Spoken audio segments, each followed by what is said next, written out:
I'm going to talk today about particularly Copenhagen's experience in the last year and 16 months, let's say now, on organizing around Palestine, specifically about coalition building and what happened there, lessons learned, pitfalls to keep an eye on. Mainly I was hoping here to talk to activists and organizers, because that's really what I'm here to offer. I'm not here in my role as an academic. I'm here in my role as an organizer or as an activist. So this will take, I hope, 40 minutes-ish, 45 minutes-ish. I'll start with a brief intro of just why I'm here, what I'm talking about, very briefly. Then I'll talk a bit about some theories on culture and which ones that are useful to us as organizers and hopefully for you as well. And then I'll get into the meat of the discussion, so to speak, which is the nuts and bolts of organizing, what worked, what didn't, and things to kind of share with you as an activist. So of course I'll leave 30-ish minutes for Q&A, and please feel free to ask about any of the experiences Sean just outlaid, whether it's Occupy Wall Street or the Lebanese uprising of 2019 or student activism. I've kind of been through it all at this point, and now in Palestine. Okay, so let's start with the introduction. So as you know, the past 16 months have witnessed some of the most robust, vigorous social movements centered around solidarity around Palestine. Whether London and 500,000 marches, or New York, or Jakarta, or Sanaa, or Beirut, people week after week came onto the streets, occupied universities, as you might have known by now, specifically in the US and so on. Also in Copenhagen they did the same. And it's become very clear now, 16 months into what many organizations have called the genocide. It's become quite clear that what we are witnessing now is perhaps the largest anti-war movement and the largest protest on college campuses that the world has seen since at least the 1970s. So that's something to really take note of, that we're really at a very important historical juncture. A lot is at stake, and so Copenhagen, in relation to Europe at least, in my view, has been one of the most robust, sustainable, really vigorous social movements that came around this time. And I mean, to an extent that I was even shocked to see, from October of 2023 until today, still until this day, every week we have at least one, maybe three demos. And these demos can range anywhere from 500 people, that's like the lowest, up to 60,000, okay? And depending on how organized we want to be and so on. So just to demonstrate to you how big we're talking here, I would like to show you this demonstration from January of 2024.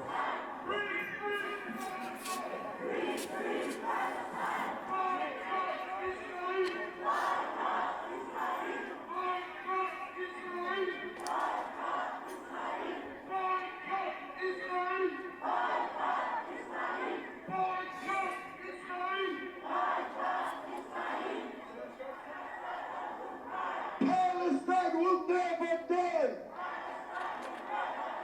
Palestine will never die!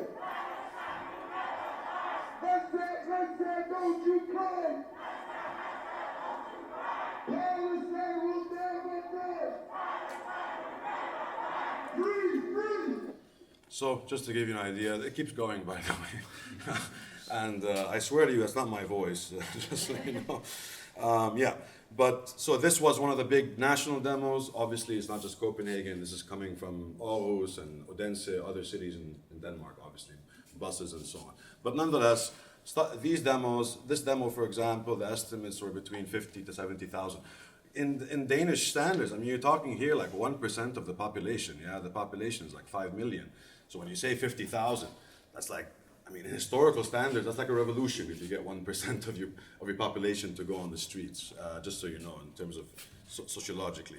Now, these movements didn't just come out of thin air. I mean, of course, witnessing the horrors on the social media obviously helped in some really twisted way, but these kind of movements necessitate and presuppose very strong, sustainable, vigorous coalition building attempts. Those coalitions could splinter at any moment, and sometimes they're very shaky, sometimes they're just about to break down, and there are certain particular efforts that led to it to maintain its robustness. Yeah, and this is what I'd like to talk about today eventually in a minute here. So very quickly, I just want to talk a little bit about culture and how this will feed into the discussion today. So, I'm sure you know now, culture, as many have said, it's a very fuzzy concept, very hard to pin down. Everyone talks about all kinds of things when they mention culture. So I'm not interested today in giving you a kind of theoretical wrap-up of culture. If you read any of the readings I gave, you would know that I come from a more Marxist schooling, a more Marxist background. So my influence on culture comes from that school of thought. So, I'm going to use two specific theories or interpretations of culture only because those are the ones that actually helped us in organizing practices on the ground. So I'm not just here to talk about some abstract notion of culture for its sake. I'm going to refer to two theorists. The first is Stuart Hall, and I'm only going to read this quote just because it's a beautiful quote, and I'll emphasize why I'm talking about it. So Stuart Hall, here talking about Caribbean cultural identity, says the following, back in 1990. We cannot speak for very long with any exactness about one experience, one identity, without acknowledging its other side, the ruptures and discontinuities which constitute precisely the Caribbean's uniqueness. Cultural identity, in the second sense, is a matter of becoming as well as of being. It belongs to the future as much as to the past. It is not something which already exists, transcending place, time, and history. Cultural identities come from somewhere, have histories, but like everything which is historical, they undergo constant transformation. Far from being eternally fixed in some essentialized past, they are subject to the continuous play of history, culture, and power. So the point to emphasize here is that cultures and coalitions, these coalitions that you see here are composed of people from all walks of life.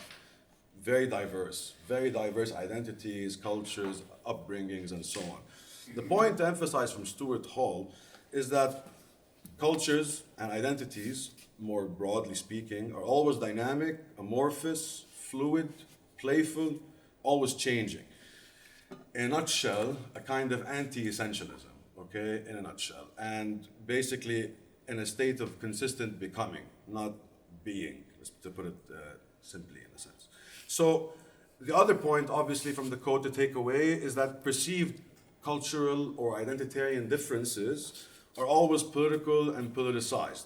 And they're always laden with power relations, right?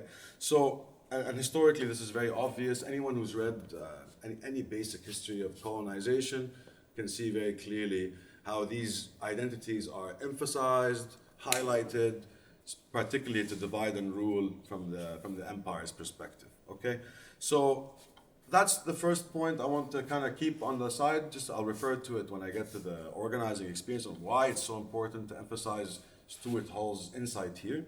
But just take away the point that culture is always moving and changing, and it's not something that can be kind of essentialized, yeah? The second I take from the by now very famous notion from Gramsci, the notion of cultural hegemony. I think by now it's really popular. Back in my day, it wasn't so popular, it was more cool, but now everyone talks about it. Even your standard liberals talk about it. So, but in brief, in Marxist philosophy, cultural hegemony is the dominance of a culturally diverse society by the ruling class who shape that culture of that society so that the worldview of the ruling class becomes the accepted cultural norm, right?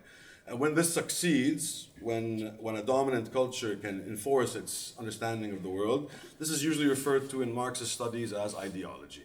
And most Marxists and leftists who study culture, in one of my readings has highlighted this, but they really are invested in this question of ideology and how the ruling forces of the world rule by consent, not by force. So they basically try to convince you to not protest and not rebel through various kinds of cultural hegemony tools, media and so on, schooling and so on.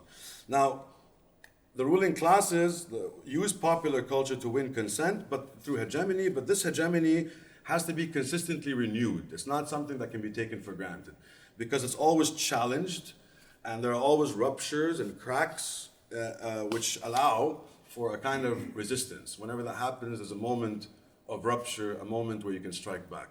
And this attempt is usually called, again, from that schooling, building a counter-hegemonic movement, a counter-hegemonic bloc, which attempts to resist, challenge, and change the dominant norms and accepted norms of the day. Okay, so why am I talking about Stuart Hall and Gramsci today and how this is linked to the discussion of coalition building?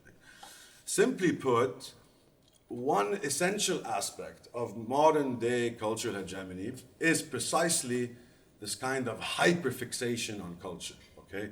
This kind of hyper zoning in on cultural differences. And not only that, it's not some kind of like, oh yeah, let's talk about multiculturalism, have fun. It's not like that. In fact, it's also part and parcel of that hegemonic attempt is to make you believe that these cultural differences are so essential, so different, they're almost automatically hostile, almost unbridgeable. There's a sea of difference. You know, they really want to emphasize these differences. And it should be clear, like the strategy is obvious. Who does this serve, right? It serves the ones who are really, really powerful. Think of the billionaire class, think of the political elites. These are the ones who want you to keep talking about culture wars, fear-mongering on immigrants, how they don't share in Western values, and the rise of the right, recently with Trump, Putin, China, Turkey, India, everywhere really at this point, unfortunately. If you look at their discourse and what they talk about, I mean, that's like all they talk about is immigration, and hidden behind that is some kind of cultural difference that's so apparently different that you are at odds, and there's no way to communicate in their world. So this is why these people, Gramsci and Stuart Hall, in my view and in the view of many organizers, provide a kind of perfect, a very strong, let's say, antidote, a very strong theoretical, discursive antidote to these notions that we see every day in the media, that you see every day in the streets, that you see basically everywhere. These are the kind of arguments that very eloquent organizers and very good speakers would often refer to and make to consistently challenge back these notions. Okay, so in a sense, I would urge you to keep these in mind. And Copenhagen, you could not have seen this. This would have been impossible, utterly impossible, if activists in Copenhagen viewed each other through an essentialistic lens. Okay, it would just be.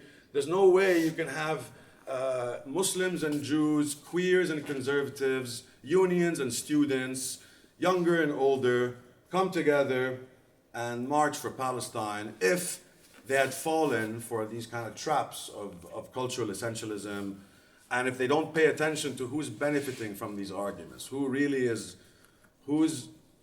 what class and group of people is benefiting from us always talking about cultural difference. And so, in that sense, this to me is in itself, just passively speaking, and not only in Copenhagen, in London, and all these places, it's a real victory. It's a real sign of resistance that this hegemony of the ruling elite is not so strong, actually. It's not as strong and robust as they make it sound, because they can control media and so on. But no, this is a sign that this is cracking, it's being challenged, and these are the success stories of that challenge. Now, unfortunately, the policies of the world are still kind of the same, but these movements are still alive and well. And I'm going to show you another video later to show you how alive and well they are today. Okay, now I want to get to the nice stuff, the good stuff, the nuts and bolts of organizing, and so really why I'm here to talk to you, okay? So I was a part of a group called International Forum. They were one of the main chief organizers that built these coalitions that led to these kind of movements. They're the ones who have a page on Instagram called Stop Annikteren, around 50,000 followers, which again, that's 1% of the Danish population. So it's not a joke when you have that kind of following and you can use it. So I was with them, and so I draw most of all these kind of lessons learned are coming from that experience, from my time with International Forum. International Forum, for those who don't know, is a very old group. They founded in 1972. Anti-imperialism is their kind of chief identity. Broad-based, left-based group, and they've been working on Palestine for decades now. So, and I'll talk about why that's important in a second. All right, so the first antidote I would offer you today is what I'm going to call emphasizing the commons, okay?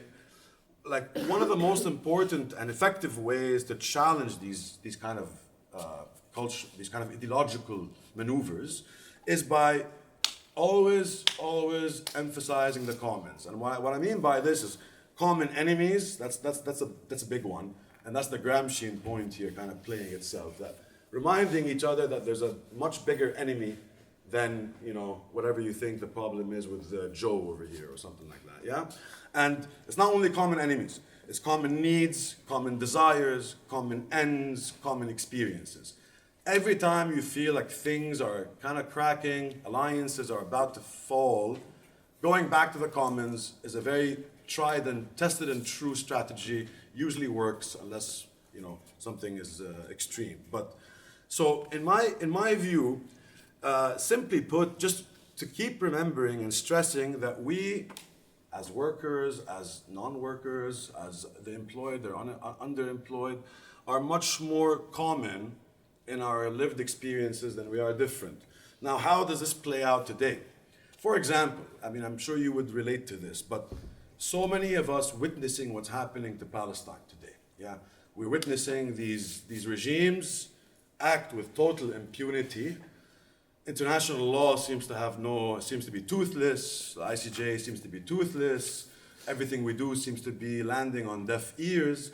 There was a certain sense that there's a common experience here that we have together, that there's this ruling force that's so invincible, so untouchable, and it's after all of us. And the proof of this is the famous chant by now you've all heard, we are thousands, we are millions, we are all Palestinians. I mean, okay, stricto sensu, we're not all Palestinians, just to be clear. But the point is that we're all feeling that there's a certain elite that's way above and beyond us. We can't touch them. They're terrifying. They have enormous amounts of power and capital. And hey, if today it's Palestine, tomorrow it's you, right? That's the idea. That's the feeling that people got just by witnessing how invincible, apparently invincible, these certain powers are, whether they're the political elites or the billionaire class, okay? And that specific realization, what many have called, you know, the mask is off, everyone sees, it's like a 1984 Orwellian realization. Suddenly you're all realizing that you're downtrodden, in a sense, together. Not equally, but definitely in the same battle. You know? That's something that happened not intentionally, but just by nature of the way things happened the last 16 months. But so there's a commonality in being powerless, basically. We all realize that we're much more powerless than we thought, regardless of culture, regardless of positionality, regardless of whether you're white, brown, or black, you still felt powerless when faced with an F-16 or when faced with the utter impunity of the regimes that are committing these horrendous acts. Now, another thing, interestingly, that happened with us in Copenhagen, another common that was clear and distinct, is what I can call a kind of an experience of common material relationships, specifically the relationship to the state and society. What I mean by this is that so many of us would witness acts of police brutality, for example, leveled on anyone, whether it was the American campuses, whether it was Palestinians, whether it was, I mean, really anyone. So when we saw that every single one of us can be beat up, can be imprisoned, even professors getting knocked on the ground in Colombia and so on, right? This experience, even witnessing it a sea away, builds this kind of commonality again. So in a sense, there's a certain materiality to it. I'm not going to say class, it's not class, but it's materiality. A material relationship to the state and basically the police baton, if you wish, yeah, seeing that come down on anyone and everyone who protested for Palestine innately built a commonality that we can use and empowered us to build solidarity there. So the first point to conclude basically is that emphasizing the commons and deconstructing perceived differences, i.e. Hall, was really paramount in countering charges, for example, like why was this so useful in organizing? Because often when these different groups meet, you get different accusations. Oh, this is queerphobia, this is Islamophobia, this is racism, which is true sometimes and not true other times. Sometimes they have more degree of legitimacy, sometimes not. One of the antidotes to this is precisely to emphasize what I just talked about now, the commons. Is that, yes, this might be true, yes, this might happen here and there in a meeting or not, but remember the big picture. Zoom out, see who is the real enemy, see who's a real friend, a potential friend, an ally. We all make mistakes, surely. But by going back to these arguments, by reminding you of who's ruling who and what's actually happening and seeing the violence and seeing the beauty of the marches goes a long, long way. Okay, so that's the first point I would like to emphasize. Now the second point, second kind of tool to use is what I'm going to call acts of solidarity. Acts of solidarity across communities and across any kind of like perceived divide, yeah? So you probably all know by now, but different subject positions, different subject positions have different responsibilities and they can do different kinds of risks, different kinds of actions, yeah?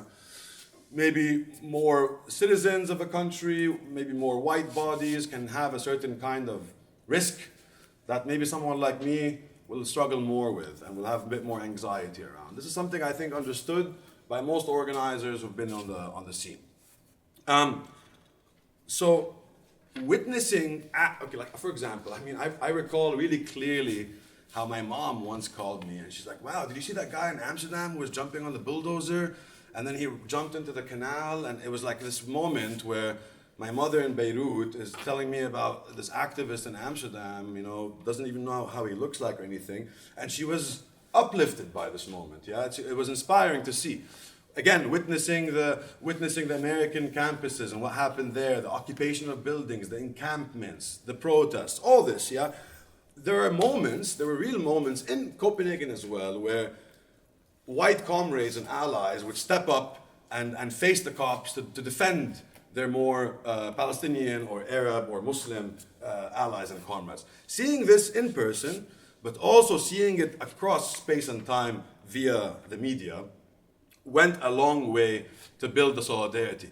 For example, just to recall a simple but potent example is the self-immolation of Aaron Bushnell. Okay, when Aaron Bushnell killed himself by burning himself, that was a big moment, right? It suddenly changed the nature of the debate. Anyone who had some anxiety about, who's here, they don't represent us, etc. Seeing these acts suddenly kind of like, okay guys, yeah, we're in it together, let's go. That's how it was. Seeing these moments. So my point here is to say that isolated acts of solidarity, even if, in fact, most times, they will not have a direct impact, empirically speaking, or on your direct locale. But they have huge impact across space and time, which you might not at all be aware of, right? So just because something you can do here, like setting up a camp or a sit-in, doesn't feel effective, don't be disheartened by it. It in itself is a signaling, it builds solidarity across communities. I'm telling you, this is from Lebanon, people witnessing these things all the time. I want to show you a video happened. So last week, before I show you the video, last week there was a huge coalition that came to Copenhagen. Greta Thunberg was among them, you'll see her now. Mostly based on climate activists. They came around 800 people to protest against the Maersk, the shipping company, Danish shipping company for transporting weapons. And just to show you, okay, yeah, let's just play the video and I'll get to it.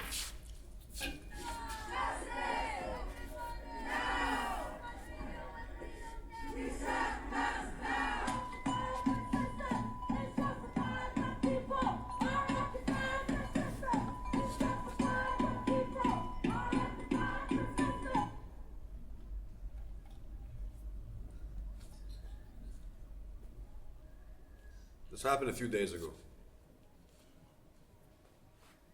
We're currently outside Maersk, one of the biggest shipping companies in the world. Only the last year, has shipped thousands of tons of military equipment to Israel to arm them during their genocide in Gaza.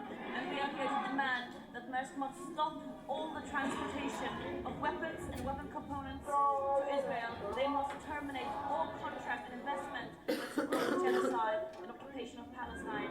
And Denmark must implement a full military embargo on Israel. Okay, so this, why am I showing you this particular video, is this is made by Megaphone. Megaphone, you should follow Megaphone if you don't, but Megaphone is a Lebanese group, a journalistic group, and they show these kind of videos about anything political really. But the fact that this is caught by Lebanon, translated to Arabic and played for everyone to see goes to show exactly the point, that small acts like this, which could be symbolic, could not actually affect Maersk. Maersk is not going to shut down tomorrow because of this. But this has reached the eyes and ears of everyone, and it serves to kind of, once again, these acts of solidarity build an innate trust. They inspire each other, and we can start talking on a much more kind of common footing, if you wish, okay? So that's the second point I wanted to take home. Okay, the third point, and this is really much more than the details, but I want to talk about facilitation and moderation. Coalitions often involve a lot of meetings, like a lot of meetings, sometimes endless amount of meetings, but we'll get to that in a second. But facilitation and moderation are an extremely central and sensitive aspect of any kind of building bridges across communities, specifically across communities, but even in the same community, a good facilitator is like a make or break moment for any kind of organizing. So what can I say about this going forward? What have we learned in Copenhagen is that, at least in Copenhagen, we learned that highly trusted individuals, okay, with like a high amount of social capital and cultural capital, if you wish, and who usually embody various or diverse cultures, who are multicultural in themselves, who come from, let's say, Danish Palestinians, for example, and so on and so forth, were highly effective at moderating and facilitating very tense, let's say, meetings. Meetings that maybe there were certain accusations, certain charges, that someone's dominating over someone, or someone is being a racist, or someone's being, or there are many charges that we can throw at each other in activist meetings sometimes. And these particular individuals go a long way in helping you reconvene, move over a certain tension in a smooth and you don't rupture and fragment, okay? That's one thing I learned a lot. And why is this the case? Because those specific individuals, organic to each community, when they make arguments like the ones Hall made, people are much more likely to believe them and much more likely to listen to them than some random guy who just walked in yesterday and lectures you about Stuart Hall, for example. So finding these organic individuals who are well trusted, have a long established continuity in their communities is quite a very effective, let's say, I'm not going to say guaranteed, but it's a very effective way at moderating and facilitating tense meetings or big meetings or new meetings that have various identities and various maybe values even, okay? So, and in Copenhagen, this really happened a lot. I mean, I don't want to say their names, but they know who they are. There were really a lot of key figures that whenever things were about to break down, would be sent to ameliorate the situation and calm things down, and it succeeded. It's not only individuals though, it's also groups, yeah?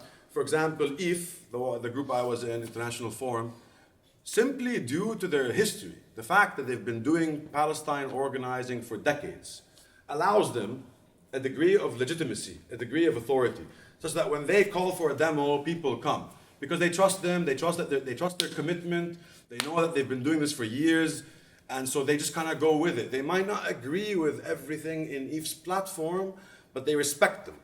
Enough to say, you know what, if those guys do it, I know they're clean, I know they have their guidelines set up really well, they have their rules and procedures, they're democratic, whatever you want to say, allows people to go there. So basically, individuals and groups with high amounts of social capital, let's say, those are the ones you want to moderate and facilitate any kind of meeting point or tense moments. Okay, those are something we learned quite distinctly. A fourth point to emphasize is, and this is really where things really break down most of the time, distribution of power, decision making, and representation. Who speaks for who? How do you take decisions as a group across various communities? It's always tense there because there's a lot of power involved in who speaks for who and how many do we vote or do we not? Is it consensus? These are all up for grab, and they're highly tense meetings sometimes when these come up. So what can we learn from this? Is that from Copenhagen, like, if you don't pay attention to this, by the way, the coalition will fall in the next day, because a lot of paranoia, distrust, disillusionment can come as a result of not taking care of these decision-making representation procedures very, very carefully. So for example, in Copenhagen, what they did successfully is that the group, if was able, again, due to long experience, were able to create very firm, very transparent, and very clear rules and principles around anything, around the demo, no flags, or no this, or no chance, or whatever the rule was. It was very clear, very transparent from the outset. Decision making is very clear. There's a very clear process. It takes time to build these processes. It's not something you just come up with in 1 second. And having these clear rules, and more importantly, being extremely consistent, like not allowing any exception of these rules. If you say there's no flags today, it means there's no flags today, and no one can come with a flag. Otherwise, then the trust in the group falls, and then decision making falls, and then you can't do any decisions, and things run amok very, very quickly. So, take time with these things. Take time with forming procedures and forming like a democratic rule book. How many votes are needed? What's the quorum? All this stuff. It really has to be super sharp. And the one thing I would really urge you to watch out for is this claim of urgency. Okay, often what happens is someone in the activist scene will come and say, but it's really urgent, we act tomorrow, we have to do it now. And that claim of urgency sometimes means you do like a half-hearted attempt at making good rules. Don't fall for that trap. Nothing is ever that urgent. I mean, no one needs you tomorrow, generally speaking. Take your time to set up the rules and let urgency sit on the side. Because if you get overwhelmed by the sense of urgency and you just kind of plow through things, you will eventually, it'll bite you back. You will realize that the procedure is faulty, people get disillusioned, and they burn out or they run out of the group, and that's it, end of story, So, and the last thing is representation. Obviously, this is very obvious, but I should emphasize it. In the case of now Palestine, obviously prioritize Palestinian voices. Okay, obviously make sure Palestinians are given, I'm not saying only them, but prioritize them. Give them the right to speak for themselves. And this is all for all positions of power, right? So moderators, spokesmen for the media, people who control SOMI, what gets posted, what does not, speeches, who makes a speech at a rally, all these things. Make sure you prioritize the person you're talking about in this case. And again, it's not, make sure you're also shifting faces. Because if you keep having one guy or one woman or one whatever speaking for a group all the time, you also run the risk of power cementing, and you also run the risk of disillusionment and so on, and burnout. If that person burns out, you're kind of you're stuck in a problem. So you want it to be rotating all the time with a certain kind of priority to certain subjects without canceling all the others, right? Okay. 5 is, this is short, but it's important, it's compromise. So any coalition, the bread and butter of a coalition is compromise. But there's always an internal built-in tension with compromise. If you go too far, you lose your identity, your values, your focus, your compass.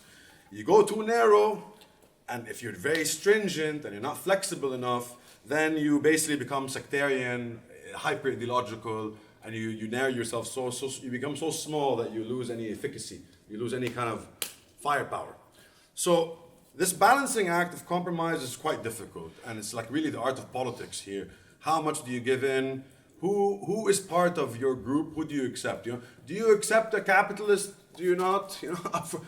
Stuff like this, questions like that. Who is your ally? Who is your not? Where do you draw the red line and say, you know what, me and you can't work together. You're just too far out. We're not on the same page here. Even if you're pro-Palestinian, but maybe you're a fascist or maybe whatever, right? There are different red lines that people feel more sensitive about. This is a very tough balancing act, and it's up to each group to say to do what they want with it. But what I can say, at least from my experience, is that maintaining a very clear objective, always maintaining a clear objective, is goes a long way in solving these compromise battles. You have to always face outward. It's not about what this guy thinks, or I know he has some problematic opinions. Maybe, sure. But the point is the objective. If you feel like you can get the objective with these allies, then do it. And then, of course, sometimes you'll have to exclude certain individuals for whatever reason. In Copenhagen, If made a very broad umbrella, very broad umbrella. It wasn't like, you didn't have to be a Marxist to join these protests, right? You could be anyone more or less from like center to the left. And that's kind of the umbrella they took, and it succeeded to a large extent. Okay, the last point, before I get to the concluding section, I think, yeah, is, sorry, I'm running a little bit over, but I'll be quick. Is division of labor. Yeah, division of labor is really important. So like any coalition, you will experience what you can call a kind of leadership. Those are the people who sit on the meetings and take strategic decisions, and they usually like their meetings. And then you have the logistics, if you wish. Logistics meaning all the real groundwork that happens, the speeches, the music, the food, the media, the banners, okay? This relationship between these two, you need to ensure is extremely dynamic and very dialectical. You can't have one guy always do this and one guy always do this, because things become, you build resentment. These guys start hating these guys start feeling like they're the kings of the hill, and they're the power becomes kind of like addictive in a sense. So you need to always have a rotation, like a seesaw, and you also have to have new people coming in at the same time. So it's a seesaw internally, and it's also something that has to be consistently circulated from the outside, if you want to give it sustainability. Otherwise, it becomes like a little cult with 5-6 people who think they're the hot shots, and they call all the shots, and then eventually you're going to get into problems. People are going to run out, they just don't care anymore, they'll burn out, they'll think of you as too megalomaniac, and end of the game. All right, now I'm going to come to the conclusion, some things to beware of. So really, this is a big one, but the objective of any coalition is not the coalition, okay? Like, sometimes people really get caught up in this like looking inward, navel-gazing thing. The objective of the coalition is an objective. You have to have an outward-looking movement. The objective isn't to sustain the coalition for its own sake. That's gonna get you in a lot of endless meetings. You're gonna get into burnout. You're gonna get into all kinds of disillusionment, okay? 2, beware of canceling anyone and everyone because of a problematic opinion you once heard them say over coffee somewhere. Because honestly, we have enough enemies already. They're extremely strong. They're very well organized. They have an immense amount of capital and power. And so if there's ever a time where we really need each other, it's now. So be compassionate. Take a second before you kind of shoot back and cancel, quote unquote, someone who could have been an ally had you offered a helping hand, all right? And lastly, take your time. These things take time. You don't fall for the urgency of things. It's not a sprint, it's a marathon. With moments of sprints, sure, but it's a marathon. It takes time. It takes time to build trust. It takes time to build these procedures. It takes time to form a strategy. It takes time to talk to allies, and so on and so forth. So, yeah, I'll almost stop here. I think I'm out of time, but look, basically coalitions, they're very messy. They take time. They're also very fragile. They can fall quite easily because of any of these things that you don't pay attention to. Suddenly everyone's leaving. Try again. Keep trying again. So many times we made coalitions that fell. This was a huge coalition that came ad hoc. And we succeeded in getting 800 people from all over Europe to come together. They don't know each other. And they built a coalition for an objective, which was mask. It succeeded, they went home. And that was it. a more quick coalition. But the coalition I was more a part of, International Forum, is a much more longue durée coalition. It's a much more nuts and bolts, grinding work. It's not sexy work. It's not something that you get a little badge of honor for. No one sees it, and you know, it just kind of, it has to happen. And I'd like to conclude by saying, like, look, the hardest part of coalitions is transnational coalitions. We have to get there. We really have to get to transnational coalitions. Everything we've done in Denmark until this happened was national. And that's good, that's very important, step one in a sense. But if you want to fight climate change, if you want to fight poverty, if you want to fight imperialism, these are all global problems. No one can stop it on their own, not even close, right? And so the real challenge for all of us, including myself, including you, is to think about how do we go from a local coalition, a small council like the one here, leading into a transnational coalition. Because then all these points I just made are going to get much more complicated and much more, you have to be much more careful. Okay, thank you a lot. That's it. I'll stop.